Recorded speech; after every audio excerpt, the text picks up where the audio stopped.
When the city of Constantinople fell on May 29, 1453, it marked the end of a 1,000-year-old empire and the beginning of something entirely new. As the sun rose over shattered walls and a city in mourning, a young ruler entered not as a destroyer, but as a builder. Sultan Mehmed II, only 21 years old, had achieved what generations of Muslim rulers had only dreamed of. But now, standing at the gates of the former Byzantine capital, he faced a challenge even greater than conquest transformation. He began the construction of the Topkapi Palace, which would serve as the residence of Ottoman sultans for nearly 400 years. He brought poets, historians, architects, and theologians to his court. He invited Islamic scholars from Persia and Arab lands, and even welcomed Greek and Latin intellectuals. Istanbul's location between Europe and Asia, near major trade routes, and accessible by both land and sea made it the ideal hub for international trade. Minarets pierced the skyline alongside the ancient domes of Byzantine churches. The call to prayer echoed from new mosques, while older Christian symbols quietly faded into the backdrop. Sultan Mehmed II's immediate restoration policies had laid the foundation, but the true transformation of the city unfolded over the following decades. Istanbul did not simply become a new capital, it evolved into a dynamic center of politics, religion, culture, and global trade. Bridges, roads, aqueducts, and fountains were built or restored. Neighborhoods were organized around mosques, creating small communities with their own markets, schools, and courts. Positioned at the crossroads of Europe and Asia, and surrounded by vital waterways like the Bosporus and the Sea of Marmara, Istanbul became a natural hub for commerce.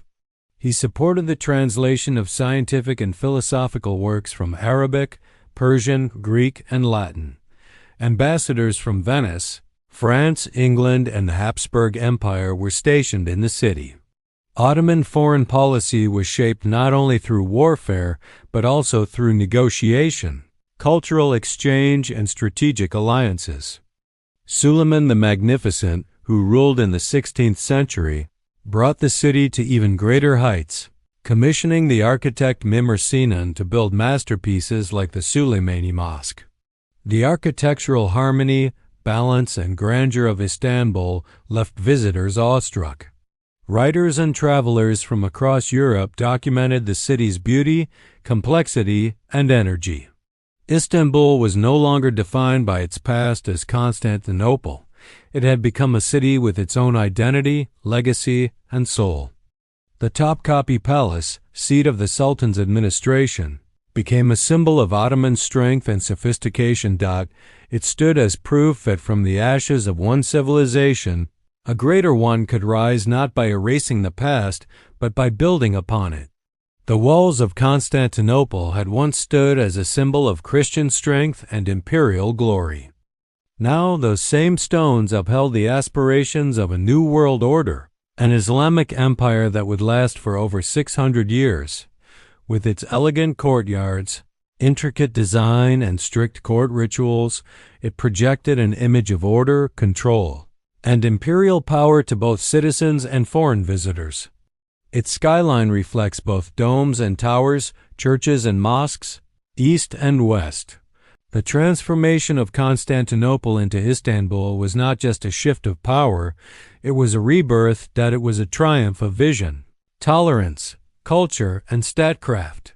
It was the story of how one of the world's greatest cities did not vanish after conquest, but was reborn as something even greater. The transformation of Constantinople into Istanbul was now complete. It had become the heart of a powerful empire, admired and respected across continents. Istanbul's libraries expanded, and manuscript production became an organized industry. Scholars debated theology, law, and philosophy in madrasas funded by the Sultanate. Sufi lodges offered spiritual refuge to mystics and commoners alike. Pilgrims traveling to Mecca would pass through Istanbul, praying at its great mosques and carrying back tales of its grandeur. The city became a spiritual magnet, not just for Muslims, but for thinkers and seekers from all over the Islamic world. The conversion of Hagia Sophia into a mosque and its preservation as a sacred space came to symbolize the meeting of civilizations, where Islam honored the past while shaping the future. Calligraphy, miniature painting, and tile work reached new heights. Istanbul was not only the political capital of the Ottoman Empire, it was its artistic soul. The city celebrated Islamic culture, but also absorbed and redefined the Christian and Roman legacy left behind, creating a cultural synthesis that was deeply Ottoman yet universally human. Goods flowed in from Persia, Arabia, India, the Balkans, and Western Europe. Ottoman bureaucrats streamlined taxation and customs procedures, encouraging merchants to pass through and settle in the city. Markets such as the Grand Bazaar, established during Mehmed's reign, became commercial powerhouses. Silk, spices, carpets, books, and precious metals were traded daily, making Istanbul one of the wealthiest cities of its age. Not only did this economic activity fund the empire's administrative expansion, but it also attracted skilled labor, artisans, and intellectuals who contributed to the city's richness. This created a balance of order and diversity. Each district functioned like a self-sufficient village within the wider city. Waste systems were improved, water supply lines repaired, and cleanliness became a major civic concern, all contributing to public health. For a city recovering from centuries of warfare and economic decline, these improvements marked the beginning of a golden age. Its streets buzzed with voices from every corner of the empire. Unlike many empires that demanded religious conformity, the Ottomans embraced a more flexible system. As long as communities paid their taxes and remained loyal, they were allowed to govern their own religious and civil matters. The Orthodox Christian Church, the Armenian Church, and the Jewish rabbinate were all recognized by the state. Religious leaders were granted legal authority within their communities, and non-Muslims were not forcibly converted. As a result, Istanbul became a unique space of coexistence where multiple faiths and ethnicities lived side by side in relative harmony. Synagogues, churches, and mosques could be found within walking distance of each other, creating a pluralistic city unlike any in Europe at the time. The aroma of foreign spices mingled with the chants of prayer from towering minarets. The city, once the last bastion of Eastern Christianity, was now the rising star of the Muslim world and the capital of the world's most powerful Islamic empire. Public squares were cleaned and renamed. Roads were repaved. The city walls, still partially damaged from the siege, were repaired to protect what had now become the heart of an empire. Mehmed's Istanbul was not just a restored Constantinople, it was an entirely new urban experience, infused with Islamic identity but rooted in a diverse imperial heritage. Caravanserais were built, spice markets reopened, and trade relations with Venice, Genoa, and other European powers were re-established. He knew that the city he conquered could be more than a trophy. It could be a symbol of Ottoman greatness, a center of learning, a bridge between worlds. And so, while swords and cannons may have brought him through the gates, it was governance, vision, and cultural brilliance that truly made him Mehmed the Conqueror. A central part of that vision was the construction of majestic mosques that would dominate the skyline. Mehmed himself commissioned the Fatih Mosque, built on the site of the Church of the Holy Apostles. This mosque complex included not only a place of worship, but also a hospital, library, kitchen for the poor, and religious schools. It set the standard for all future Ottoman mosque complexes. It wasn't just about architecture, it was about building a society. Istanbul was now a model city that combined spiritual life with social service. Within decades, Istanbul reclaimed its status as one of the most economically significant cities in the world. Its docks were filled with ships from across the Mediterranean. Its markets overflowed with goods from Persia, India, Arabia, and the Balkans, Traders spoke in dozens of languages, and the flow of wealth helped fund further expansion and development. His goal was to make Istanbul not only the political capital of the Ottoman Empire, but also the cultural and intellectual center of the Islamic world. Under his reign, libraries were established, translation projects flourished, and the city became a magnet for learning and exchange. Istanbul was no longer the last echo of a dying empire. It was now the dawn of a new civilization. This massive complex was not just a royal home. It was the administrative and symbolic center of the empire. Instead of enforcing a strict Islamic state, he implemented a system known as the millet system. Under this policy, different religious communities were allowed to govern themselves according to their own laws, customs, and leadership. Orthodox Christians, Armenian Christians, and Jews were each recognized as distinct communities with autonomy in spiritual and civil matters. This approach not only helped stabilize the diverse population but also prevented rebellion.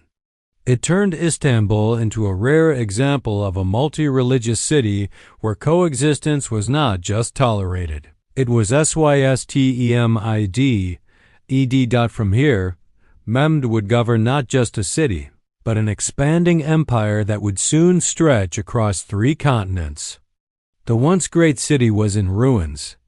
Buildings were damaged, fires still smoldered, and silence had taken the place of the usual hustle of its markets, churches, and courts. The population had dwindled to fewer than 50,000, many of whom were now refugees or prisoners.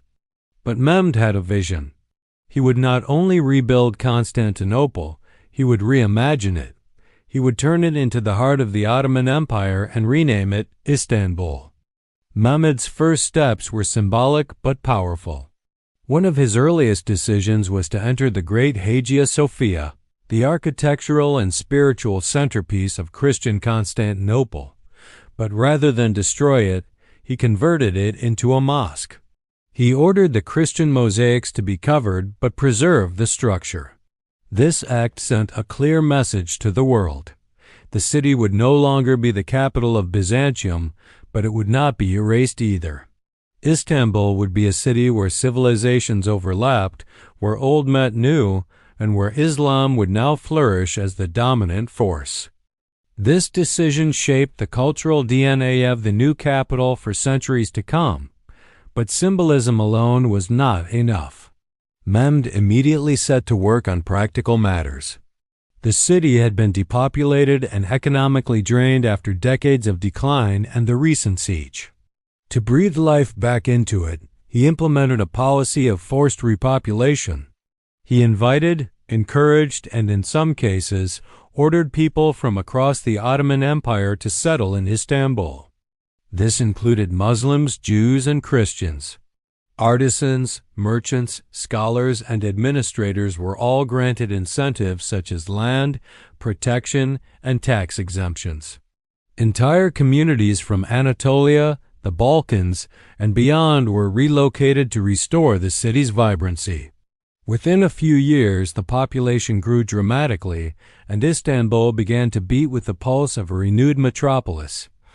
Architecture was the next phase of transformation.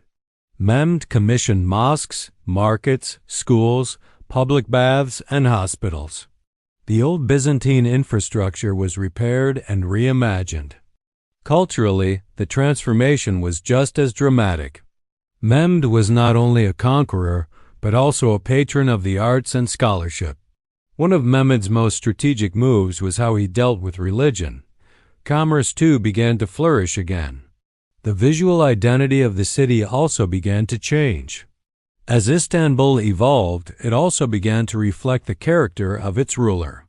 Mehmed II was not a man of narrow vision. He understood the power of legacy. As the years passed following the 1453 conquest, Istanbul grew beyond anyone's expectations. Under Mehmed II and his successors, Istanbul was developed with deliberate vision and imperial purpose. Urban planning under the Ottomans brought new life to the city's infrastructure. Religious diversity continued to flourish under the millet system established by Mehmed II. The city's economy flourished through trade. Art and culture flourished in this new capital. Mehmed II's court was a beacon for scholars, poets, musicians, architects, and calligraphers. Over time, Istanbul also became a key center for diplomacy. The spiritual identity of Istanbul continued to evolve. The city housed some of the most prestigious religious schools in the Islamic world. As centuries passed, successive sultans continued to invest in Istanbul. In the eyes of the Ottoman people, Istanbul was more than a capital, it was a symbol. It represented divine favor, cultural unity, and imperial destiny.